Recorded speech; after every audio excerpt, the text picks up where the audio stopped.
এ লালমনিরহাটের ভাইরা, হতে পারে আমার আল্লাহ আজকে এই মাহফিলটি এলাকার জন্য রহমত, হতে পারে আজকের এই মাহফিলটি এলাকার জন্য বরকত। কথা বলেন ঠিক কিনা? হতে পারে আমার আল্লাহ আজকের এই মাহফিলের উসিলায় সমস্ত মানুষকে মাফ করে দিতে পারেন। হতে পারে আমার আল্লাহ আজকের এই মাহফিলের উসিলায় সমস্ত কবরবাসীকে মাফ করে দিতে পারেন। পারেন কি পারেন না? বন্ধু, আল্লাহ রাব্বুল আলামিন বলেন, বান্দারে তোমরা যত পাপ করো, যত অন্যায় করো, আমার আল্লাহর কাছে যদি তুমি ক্ষমা চাইতে পারো, আমার আল্লাহ রাব্বুল আলামিন তোমাকে ক্ষমা করে দিবেন। বলেন সুবহানাল্লাহ। আমার আল্লাহ রাব্বুল আলামিন ডাক দিয়ে বলেন, হে আমার বান্দা বান্দিরা, যারা তোমরা অন্যায় করেছো, যারা তোমরা জুলুম করেছো, যারা তোমরা অত্যাচার করেছো, তোমাদের ভয়ে পাওয়ার কোনো চিন্তা নাই, তোমাদের টেনশন করার চিন্তা নাই, কারণ আমি তো হলাম আল্লাহ। কোন ব্যক্তি যদি আমার আল্লাহ তাআলার কাছে তওবা করতে পারে, বন্ধু, কোন ব্যক্তি যদি আমার আল্লাহ তাআলার কাছে তওবা করতে পারে, আর যদি মালিককে বলতে পারে, মালিক আমি দিনের বেলায় অন্যায় করিয়া ফেলাইছি, রাতের বেলা অন্যায় করিয়া ফেলাইছি, এভাবে যদি আমার কোন বান্দা, কোন বান্দি আমার কাছে বলতে পারে, আমি আল্লাহ রাব্বুল আলামিন তার জীবনের সমস্ত গুনাহ খাতা মাফ করে দিব। বন্ধু, দেখেন না, দেখেন না, আল্লাহ রাব্বুল আলামিন তাওবাকারীকে কেমন পছন্দ করেন। আল্লাহ রাব্বুল আলামিন তাওবাকারীকে কেমন মর্যাদা দান করেন। আল্লাহর একজন বিশিষ্ট সাহাবী অন্যায় করিয়া ফেলাইছে, অপরাধ করিয়া ফেলাইছে, অন্যায় করার পরে, অপরাধ করার পরে আমার মালিকের কাছে যখন তওবার জন্য কান্নাকাটি করেছে, আমার মালিক তাকে ক্ষমা করে দিয়েছে না। লালমনিরহাটের ভাইরা, আপনার আমার জীবনে কত অন্যায় হয়ে গেছে। হাতের গুনাহ করিয়া ফেলাইছি, পায়ের গুনাহ করিয়া ফেলাইছি, রাতের অন্ধকারে গুনাহ করিয়া ফেলাইছি, এই জবান দিয়া কত গুনাহ করিয়া ফেলাইছি।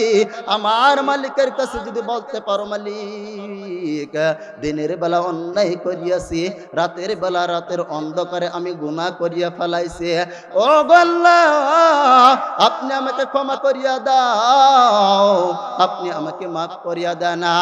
লালমনিরহাটের ভাইরা, দেখেন না, দেখেন না, আজকের ওয়াজের দ্বারা আপনার তওবা করতে পারেন কিনা?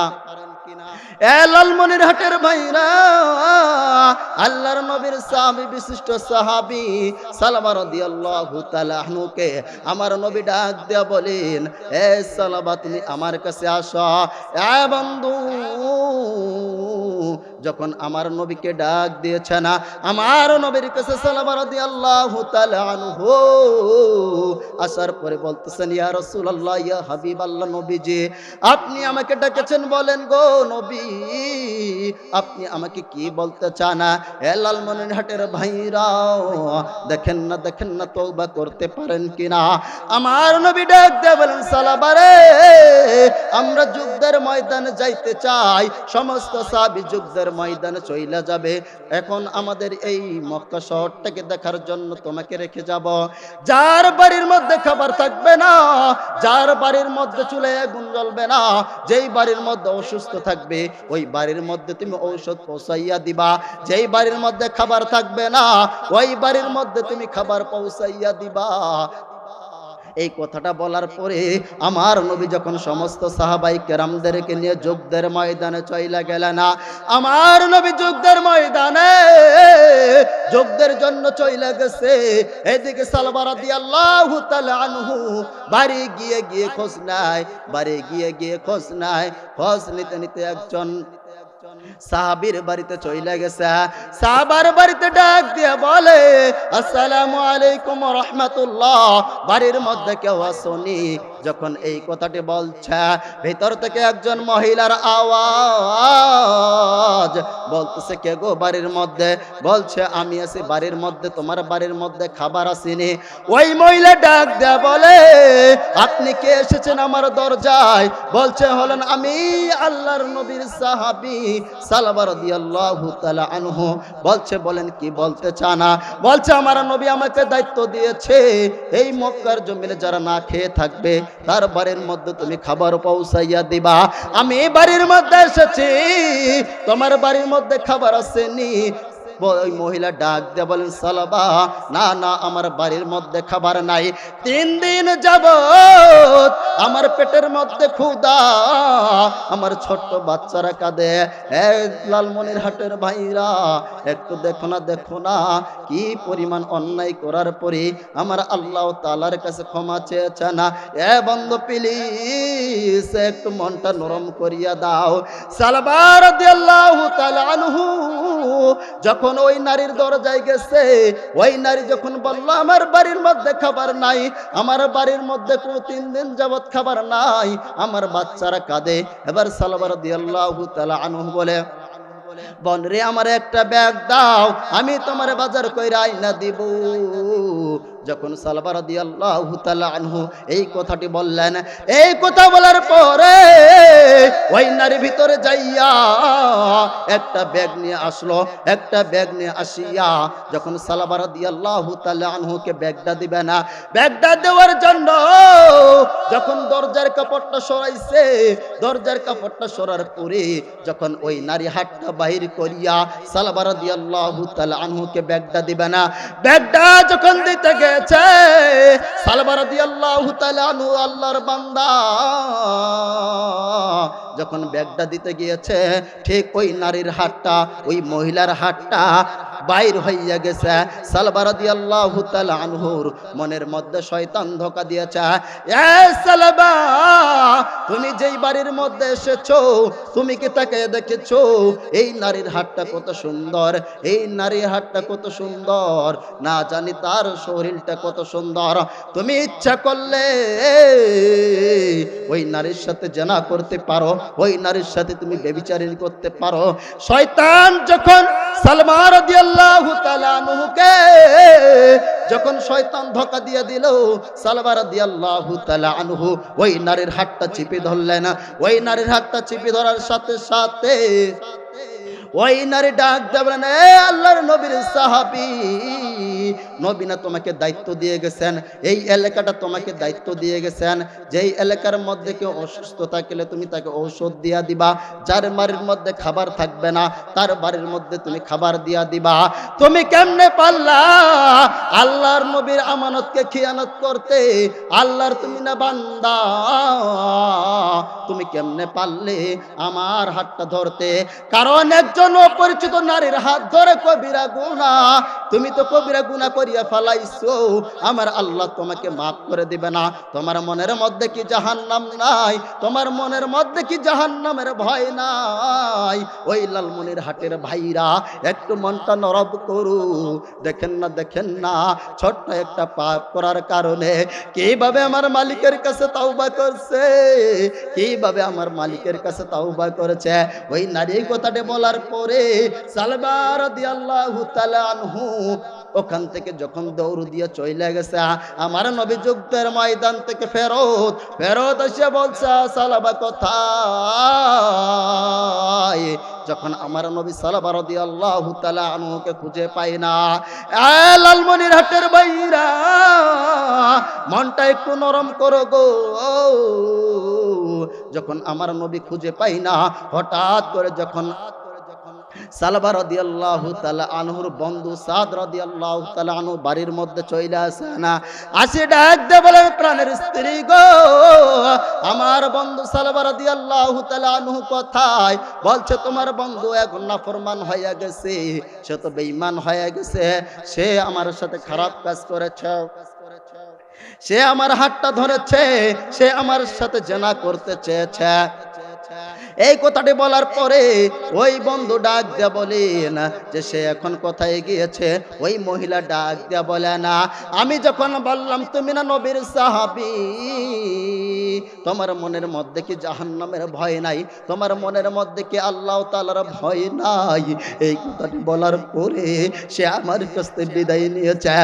লালমনিরহাটের ভাইরা, এই কথাটি বলার পরে সাদ রাদিয়াল্লাহু তাআলা আনহু খুঁজতে লাগলো, খুঁজতে খুঁজতে সালমা রাদিয়াল্লাহু তাআলা আনহুকে খুঁজে পায় না। খুঁজতে খুঁজতে হয়রানি, এক পর্যায়ে দেখতেছি সালমা রাদিয়াল্লাহু তাআলা আনহু পাহাড়ের চূড়ার মধ্যে চলে গেছে। পাহাড়ের চূড়ার মধ্যে যাওয়ার পরে শুধু কাঁদে আর কাঁদে, আর মালিকের ডাক দিয়ে বলেন, মালিক আমি মনে জাহান্নামী হইয়া গেলাম, আমি তো এখন জাহান্নামী। ও গো মালিক, ওই জাহান্নাম সহ্য করার আমার ক্ষমতা নাই, তোমার জাহান্নাম বড় নিষ্ঠুর। কাল কিয়ামতের ময়দানে ওই সূর্যটা মাথার কাছে চলে আসবে। যখন সূর্য মাথার উপরে তাপ দিতে শুরু করবে, এ বন্ধু মাথার মগজগুলো ঠাস ঠাস করে ফইটা যাবে। যখন সূর্যের তাপটা মাথার উপরে পড়বে, পেটের ভরে গেল, গলে গলে পায়খানা রাস্তা দিয়ে বাইর হইয়া যাবে। যখন তৃষ্ণা চলে আসবে, ওই ব্যক্তি আর খাইতে পারবে না, বলবে পানি পানি পানি। সেই দিন আমার আল্লাহ তাআলা পানি দিবেন না। ডাক দিয়ে বলেন, ফেরেশতারে এই বান্দা দুনিয়ার জমিনে বড় অন্যায় কইরাছে, দুনিয়ার জমিনে বড় পাপ করেছে, তুমি তাকে তাড়াতাড়ি পানির ব্যবস্থা করো। জাহান্নাম যখন পানির জন্য চাইবে, আল্লাহ রাব্বুল আলামিন বললেন, ওকে পুষ পানি খিলাও। যখন পুষ পানি খাওয়াইবে, পায়খানা রাস্তা দিয়া তার পেটের ভরি সব কিছু বাইর হইয়া যাবে। বন্ধু শুধু তাই নয়, তাই নয়, এমন আযাব আপনার আমার শরীরটা পুরো ছারকার হইয়া যাবে। মুমিনা, দুনিয়ার জমিনে একটি আগুন লাগলে সহ্য করার ক্ষমতা থাকে না। দুনিয়ার জমিনে একটু যদি হাতের মধ্যে আগুন লাগে, এই আগুনের কারণে আমরা পাগলের মতো ছটফট করি। কাল কিয়ামতের ময়দানে গুনাহগারের যখন জাহান্নামের মধ্যে দিয়া দিবে, গুনাহগার বলবে, আল্লাহ আমাকে তাওবা করার সুযোগ দাও, দুনিয়ার মধ্যে আরেকবার পাঠাও। যখন বলবে, আল্লাহ বলবেন, না না না, দুনিয়ার জমিনে তোরে আমি পাঠাইছিলাম, কিন্তু তুই আমার সাথে নাফরমানি করছিলা, আজকে তোমাকে ছাড়ব না। ওই দিক থেকে জাহান্নামের গর্জন, আল্লাহ তাড়াতাড়ি জাহান্নামকে আমার পেটে দেয় না। 70,000 ফেরেশতা জাহান্নামকে ধরবে, জাহান্নামকে আটকাইতে পারবে না, জাহান্নামের শিকল লাগাইয়া দিবে, ওই জাহান্নামকে আটকাইতে পারবে না। লালমনিরহাটের ভাইরা, যখন জাহান্নামীদেরকে আটকাইতে পারবে না, হঠাৎ করে আমার আল্লাহ রাব্বুল আলামিন এক ফোঁটা পানি ওই জাহান্নামের মধ্যে ছিটাইয়া দিবেন। যখন জাহান্নামের মধ্যে ছিটাইয়া দিবেন, জাহান্নামের মধ্যে ছিটাইয়া দেওয়ার সাথে সাথে জাহান্নাম হাউ মাউ করে কাঁদতে কাঁদতে পিছাবে। আমার নবী ডাক দেবেন, আল্লাহ গো, আপনি কোন পানি দিলেন? এটাকে জমজম কূপের পানি, এটাকে আবু হায়াতের পানি? বলবে, না না না, এটা জমজম কূপের পানিও না, এটা আবু হায়াতের পানিও না, এটা হলো আমার বান্দার চোখের পানি। কথা বলেন ঠিক কিনা? বন্ধু, বক্ত চলে এসেছে, অল্প সময়ের মধ্যে চইলা যাব, ঘটনা সংক্ষেপে শেষ কইরা দেয়। সালমা রাদিয়াল্লাহু তাআলা আনহু যখন পাহাড়ের মধ্যে চইলা গেছে, সালমা রাদিয়াল্লাহু তাআলা আনহুর বন্ধু সাদ রাদিয়াল্লাহু তাআলা আনহু ডাক দিয়ে বলেন, দোস্ত রে, তাড়াতাড়ি তাড়াতাড়ি আমার নবী তোমাকে খুঁজেছে, চলো আমার সাথে তুমি চলো। ডাক দিয়ে বলেন, দোস্ত আমি যাইতে পারি, তার আগে আমার একটা কথা, আমি যে অন্যায় করেছি এই অন্যার শাস্তি আমাকে দিতে হবে। ডাক দিয়ে বলেন, কি শাস্তি? সালমা রাদিয়াল্লাহু তাআলা আনহু বলেন, দুনিয়ার জমিনে মানুষ অন্যায় করলে, মানুষ অপরাধ করলে তার হাতের মধ্যে হ্যান্ডকাপ লাগানো হয়, তার পায়ের মধ্যে হ্যান্ডকাপ লাগানো হয়, তাকে আঘাত করানো হয়। ঠিক আমাকেও যদি নবীর কাছে নিতে হয়, আমার হাতের মধ্যে হ্যান্ডকাপ পরাইতে হবে, কারণ আমিও তো অপরাধী, আমিও তো অপরাধ করিয়া ফেলাই। সালবা রাদিয়াল্লাহু তাআলা আনহু এই কথা বলার পরে সাদ রাদিয়াল্লাহু তাআলা আনহু তার হাতের মধ্যে হ্যান্ডকাপ লাগাইয়া দিল। হ্যান্ডকাপ লাগাইয়া আমার দরবার নবীর দরবারে যখন নিয়ে আসবে, আমার নবীর দরবারে নেওয়া আসার সময় সালবা রাদিয়াল্লাহু তাআলা আনহু ডাক দিয়ে বলেন, দোস্ত রে, আমি নবীর কাছে যাইতে পারবো না, নবীর কাছে যাইতে বড় ভয় লাগে, নবীর কাছে যাইতে বড় আমার ব্যথা লাগে, আমি নবীর কাছে যাব না, কারণ নবীর কাছে গেলে আমাকে বড় অপমান মনে হয়। বন্ধু দোস্ত রে, তুমি আমাকে সর্বপ্রথম আবু বকরের কাছে নিয়ে চলো, আবু বকর যদি আমাকে কিছু ফয়সালা দিয়ে দেয় তাহলে আমি আবু বকরের কাছে আগে যাব।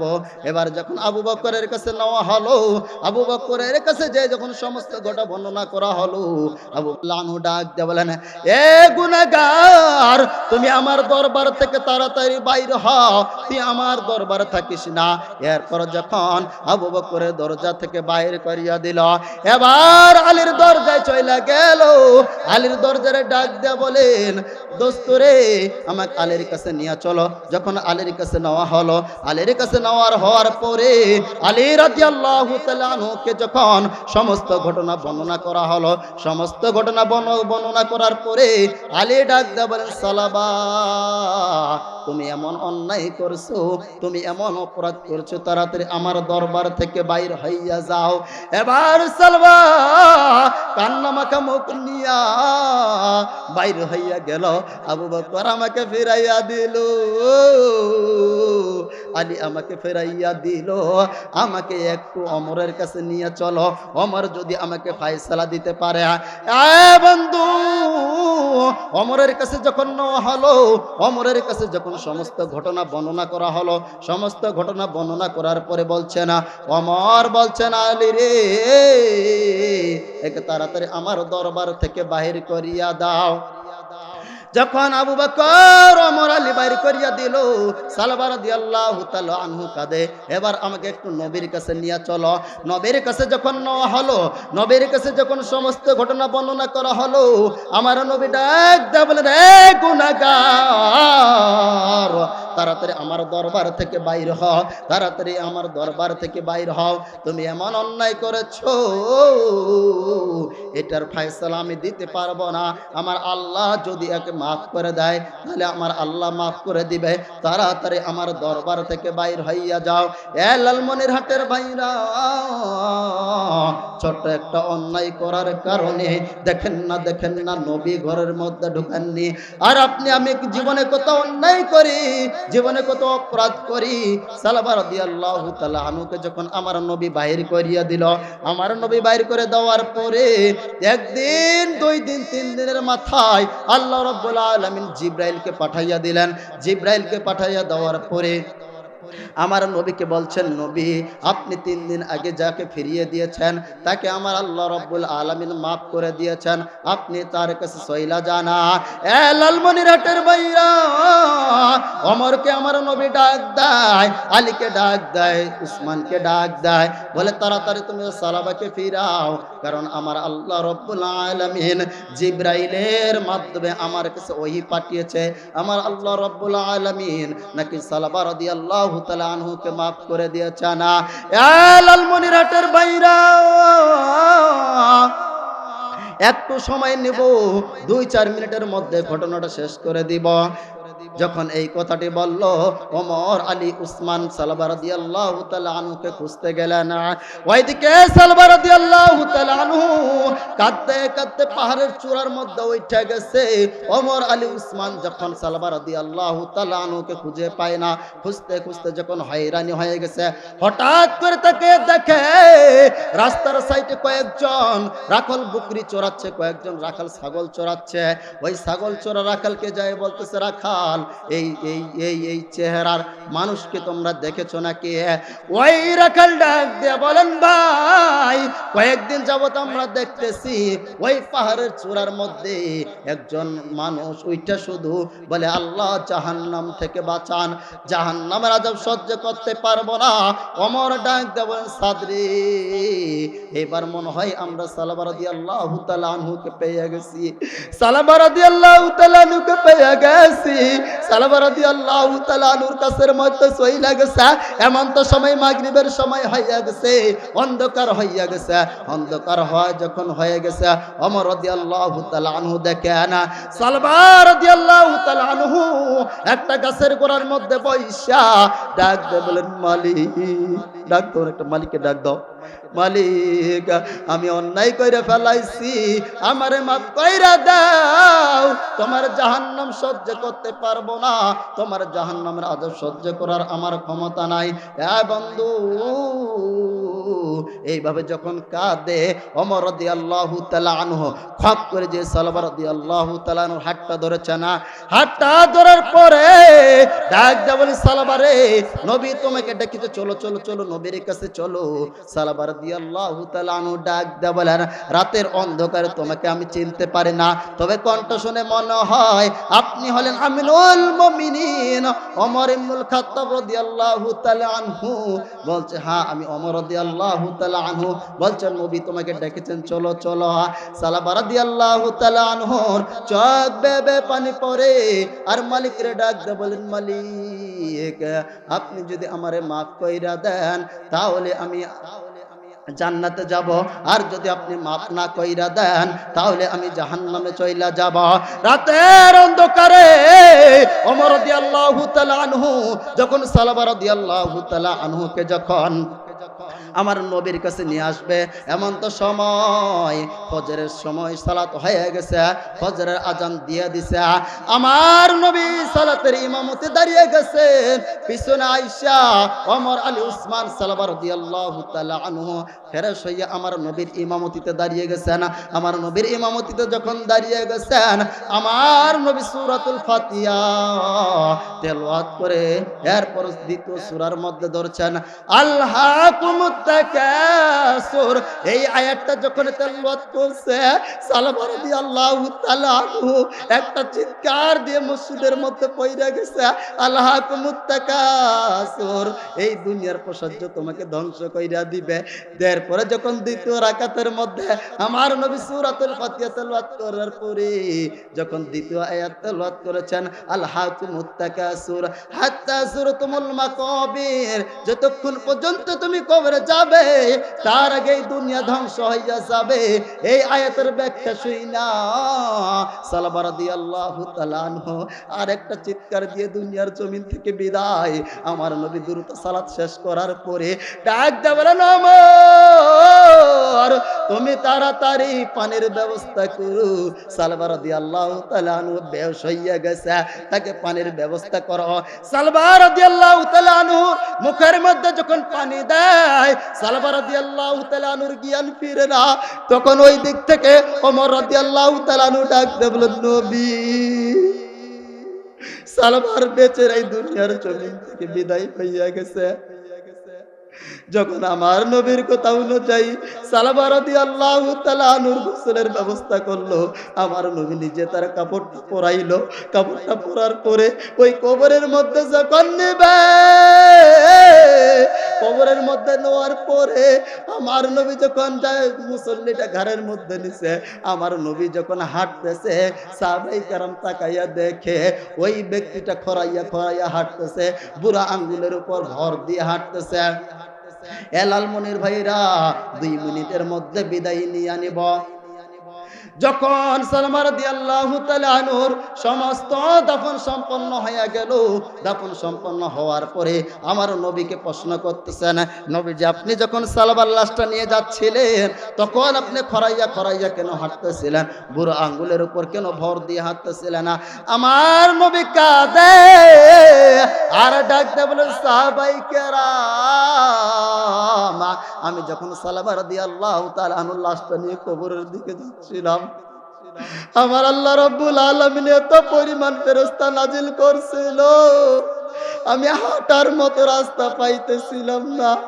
আমার আল্লাহ এত রহমতের ফেরেশতা পাঠিয়েছিল, আমার আল্লাহ সালবার তওবাটা এমন ভাবে কবুল কইরেছিল, আমি হাঁটার মতো রাস্তা পাইতেছিলাম না। হে বন্ধু, আপনার আমার জীবনে এমন তওবা করার দরকার আছে না নাই? আল্লাহ রাব্বুল আলামিন জানো আজকের এই বয়ান থেকে আপনার আমার সকলের গুনাহ খাতা মাফ করে দেন। সকলে বলে আল্লাহুম্মা আমিন।